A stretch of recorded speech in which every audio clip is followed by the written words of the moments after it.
भारती सांगवान आज आपको एक नई पोएम पढ़ाऊंगी और पोएम का टाइटल है फायर एंड आइस। पोएम बच्चों लिखी गई है रॉबर्ट फ्रॉस्ट के द्वारा, यानी पोएम के जो पोएट हैं वो रॉबर्ट फ्रॉस्ट हैं। रॉबर्ट फ्रॉस्ट मैंने आपको मेरे पिछले लेक्चर में भी बताया था, एक नेचर पोएट है, यानी प्रकृति से संबंधित जो विषय हैं उन पर वे कविताएं लिखते हैं। तो ये जो पोएम लिखी गई है फायर एंड आइस, ये भी प्रकृति पर ही बेस्ड है। कवि अपने विचारों को प्रकृति की चीजों के माध्यम से आपको समझाते हैं। तो चलिए हम पोएम पढ़ लेते हैं। पोएम का टाइटल है फायर एंड आइस, आग और बर्फ।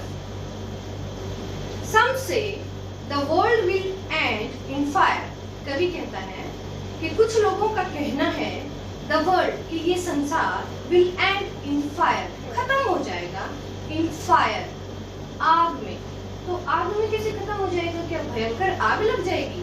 नहीं, यहाँ कवि आग के माध्यम से यानी एक प्रकृति के माध्यम से आपको बताना चाहता है कि आपके दिलों में जो आग लगी रहती है, यानी जो इच्छाएं बनी रहती हैं, जो डिजायर हमारे दिलों में रहती हैं, ऐसी डिजायर्स जो कि ठीक नहीं है, जो कि दूसरों के अधिकार क्षेत्र को भी अपने कब्जे में कर लेना चाहते हैं, इस तरह की जो डिजायर है उनसे एक इंसान सिर्फ दूसरे इंसान का नहीं बल्कि पूरे संसार का विनाश कर सकता है। Some say in ice, कुछ लोग कहते हैं कि संसार जो है खत्म हो जाएगा आइस से। अब बर्फ से तो नहीं खत्म हो सकता, लेकिन इसी प्रकृति के माध्यम से कवि कहना चाहता है कि आइस का मतलब है हमारे अंदर जो नफरत भरी पड़ी है उसके माध्यम से संसार जो है खत्म हो जाएगा। अब डिजायर आपने बता दिया कि डिजायर से खत्म हो जाएगा, हमारे दिलों में नफरत से खत्म हो जाएगा। तो ये सब क्या दिखाते हैं? ये सब दिखाते हैं कि इमेजिन करो कि पूरा संसार जो है वो युद्ध का माहौल है। पूरे संसार में युद्ध कब होता है? जब हमारे अंदर बहुत ज़्यादा इच्छाएं जागृत हो जाती हैं, जब हम चाहते हैं कि एक देश जो है दूसरे देश पर भी जो है अधिकार जमाना चाहता है, दूसरा देश और दूसरे देश पर अधिकार जमाना चाहता है। तो इस तरह की जो डिजायर्स हैं, इस तरह की जो इच्छाएं हैं वो युद्ध पैदा करती हैं, और युद्ध में क्या होता है? लोगों की मौत ही होती है। तो इस तरह संसार का अंत हो जाएगा। दूसरा, जब कवि कहता है कि आइस से खत्म हो जाएगा यानी नफरत से खत्म हो जाएगा, तो नफरत में भी क्या होता है? जब हम एक दूसरे से नफरत करने लग जाते हैं तो हम एक दूसरे को पसंद नहीं करते हैं, तो नफरत में हम एक दूसरे का नुकसान करना शुरू कर देते हैं, और एक दूसरे को नुकसान करते करते जो है हम जो है पूरे संसार को खत्म कर सकते हैं। अब कवि आगे कह रहा है from what I have tested of desire, I have tested, जितना कि मैंने टेस्ट किया है। टेस्ट का मतलब यहाँ पर ये नहीं है कि उसने चखा है, यानी जितना उसका अनुभव है ऑफ डिजायर, इच्छाओं का उसका जितना अनुभव है उसके हिसाब से आई होल्ड, मैं मानता हूँ, यानी कवि कह रहा है आई होल्ड, कवि मानता है with those who favour fire, मैं उनके साथ हूँ जो कि कहते हैं कि फायर से संसार का अंत होगा। फेवर मतलब जो उसके समर्थन करते हैं, इस बात का समर्थन करते हैं कि संसार का अंत जो है आग से होगा, तो मैं उन लोगों के साथ हूँ।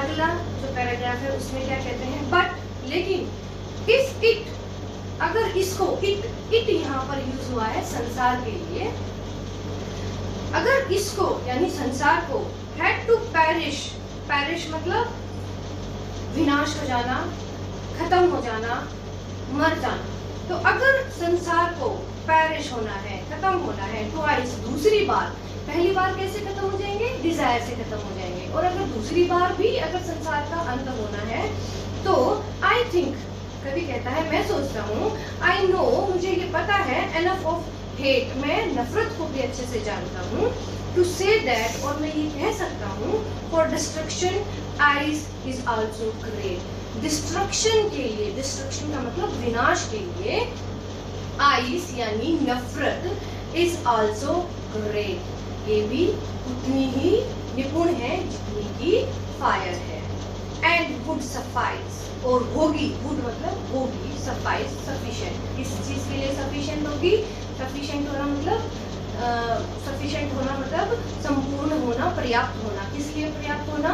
संसार को खत्म करने के लिए। तो कवि कहता है अगर संसार को खत्म ही होना है तो पहले फायर से खत्म होगा। फायर मतलब हमारे अंदर की एनर्जी जो इच्छाएं हैं वो, और अगर 2 बार खत्म होना है तो वो दूसरी बार होगा आइस से यानी नफरत से, और नफरत भी पर्याप्त होगी संसार को खत्म करने में। तो ये तो था हमारी पोएम का एक्सप्लेनेशन। अब हम चलो कुछ एमसीक्यूज कर लेते हैं। एमसीक्यूज बेटा होते हैं मल्टीपल चॉइस क्वेश्चन, यानी एक क्वेश्चन आपको दिया जाता है, जैसे कि आपके क्विज में भी आपके सामने होते हैं, एक क्वेश्चन दिया जाता है, फिर उसके 3-4 ऑप्शन आपको दिए जाते हैं, तो उसमें से आपको चूज करना होता है कि कौन सा करेक्ट आंसर है, तो उसको बोलते हैं हम एमसीक्यूज या मल्टीपल चॉइस क्वेश्चन।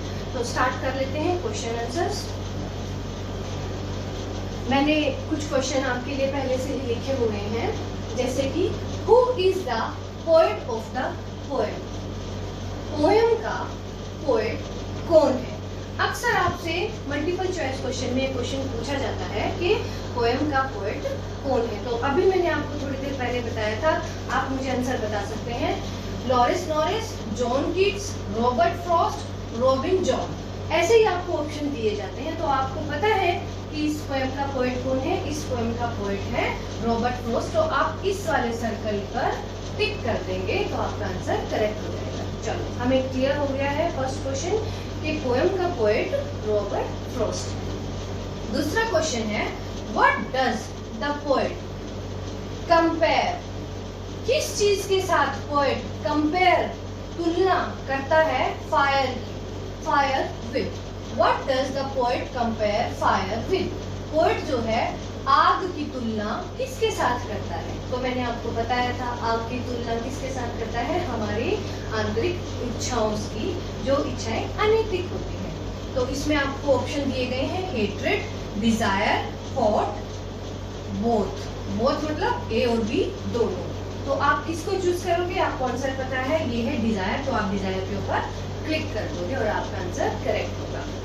तो दूसरा क्वेश्चन भी हमें याद हो गया, फायर जो है पोएट ने फायर को कंपेयर किया है हमारी डिजायर्स के साथ। ठीक है, नेक्स्ट क्वेश्चन देख लेते हैं, what is the meaning of parish. अब आपको याद हो कि जब मैं पोएम पढ़ा रही थी तो मैंने आपको उस वर्ड का मीनिंग बताया था, पैरिश का मतलब समझाया था, तो दोबारा नहीं बता रही हूँ, आप देखो कि कौन सा आंसर हो सकता है। पैरिश का मतलब होता है ब्लूम खिलना, राइज उगना, डाई खत्म हो जाना, या ग्लो करना उभरना। तो आप बताइए मुझे। यस, करेक्ट आंसर यही होगा डाई। पैरिश का मतलब मैंने आपको बताया था खत्म हो जाना या डिस्ट्रॉय हो जाना।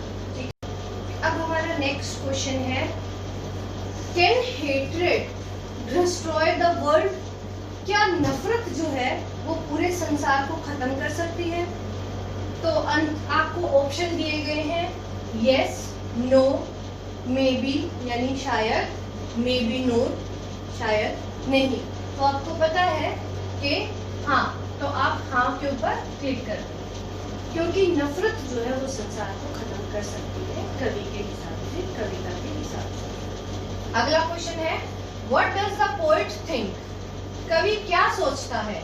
The world will and in, संसार खत्म हो जाएगा। लव से, प्यार से, आइस से यानी आइस मतलब हेट्रेड, फायर मतलब डिजायर, बोथ मतलब दोनों। तो क्या सोचता था कवि, इससे खत्म हो जाएगा। क्या वो सिर्फ फायर से बोल रहा था, नहीं, बाद में उसने ये भी बोला है कि अगर संसार को 2 बार खत्म होना है तो आइस से भी खत्म हो सकता है। तो आंसर आपका ये आएगा बोथ। कवि कहता है कि संसार खत्म हो सकता है दोनों से, आइस से भी और फायर से भी। आइस का मतलब है नफरत और फायर का मतलब है हमारी एक्सेसिव डिजायर्स। और हमारा नेक्स्ट क्वेश्चन है what is the theme of the poem. Theme का मतलब होता है भाव, भाव यानी सारांश कि एग्जैक्टली कवि आपको कहना क्या चाहता है इस कविता में। तो ऐसे क्वेश्चन बेटा बहुत इंपॉर्टेंट होते हैं और अक्सर पूछे भी जाते हैं। तो भाव क्या है कवि का, the destructive power of fire and ice. Destructive मतलब विनाशकारी शक्तियां आग की और बर्फ की, या फिर destructive power of hate and desire, विनाशकारी शक्तियां जो है नफरत और हमारी अनैतिक इच्छाओं की। तो अगर हम शाब्दिक अर्थ पर जाएं, कवि ने जो शब्दों का इस्तेमाल किया है वो तो फायर एंड आइस है, लेकिन जब हम कविता पढ़ते हैं तो हम शाब्दिक अर्थ पर नहीं, हम भावार्थ पर जाते हैं, यानी उन शब्दों के भाव पर जाते हैं। तो भाव जो है वो कवि का वो हेट एंड डिजायर का है, तो आपका आंसर होगा सेकंड, हेट एंड डिजायर। तो ये कुछ मल्टीपल चॉइस क्वेश्चन मैंने आपको इस पोएम के बेस पर दिए हैं। पोएम का टाइटल फायर एंड आइस है। अगर आपको कोई डाउट है तो कमेंट बॉक्स में मुझसे पूछ सकते हैं। Thank you.